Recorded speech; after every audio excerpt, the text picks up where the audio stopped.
Terima kasih pemirsa, Anda masih menyaksikan seputar Mas Baling Cakep kali ini.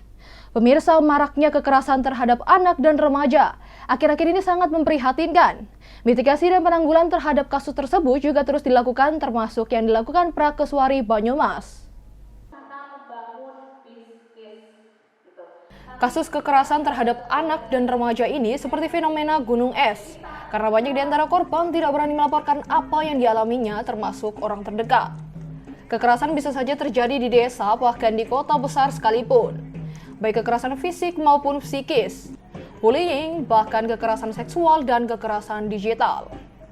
Ketua Prakeswari Banyumas, Dr. Hilma, mengatakan banyak sekali faktor yang dapat mempengaruhi terjadinya kekerasan terhadap anak dan remaja. Bahkan pelakunya biasanya orang terdekat, baik keluarga maupun teman sebaya. Seorang anak ternyata tidak hanya melukai hatinya yang kelihatannya sedih pada saat itu, mungkin beberapa waktu kemudian dia udah sedikit melupakan. Ternyata otak itu secara struktural berubah ya. Terjadilah otak yang tidak berkembang di beberapa bagian area yang bisa menyebabkan sudah ada beberapa penelitian yang berhubungan dengan gangguan memori, atensi, fungsi eksekutif, fungsi untuk kognitif lebih lanjut, sehingga untuk perkembangan anak di sekolah maupun nanti di dalam menyelesaikan masalah-masalah kehidupannya, problem solving dan sebagainya itu terganggu. Selain itu, otak juga mempengaruhi fungsi gangguan psikiatrik namanya ya. Jadi ada beberapa gangguan psikiatrik yang terjadi karena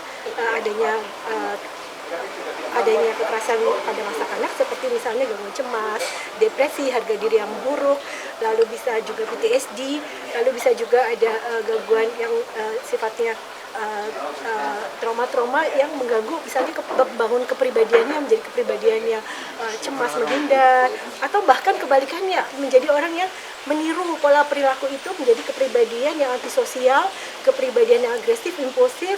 Lalu karena begini, ketika seseorang terus-menerus mendapatkan rasa sakit yang tidak tertahankan, kadang-kadang hatinya itu sama dia dibikin mati gitu ya. Jadi isolasi afek istilahnya, yang membuat dia tidak lagi sensitif terhadap hal-hal yang berhubungan dengan rasa sakit dan kekerasan. Berdasarkan data Kemen PPA tahun 2020, ada 4.600 laporan kekerasan anak.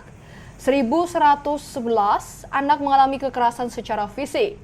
979 anak mengalami kekerasan psikis. 2.556 anak mengalami kekerasan seksual. 68 anak korban perdagangan anak dan 346 anak menjadi korban penelantaran. Yang menambahkan dampak dari adanya kekerasan terhadap anak dan remaja ini akan mengganggu tumbuh kembang anak saat dewasa nanti. Ari Nugroho, Banyumas TV melaporkan.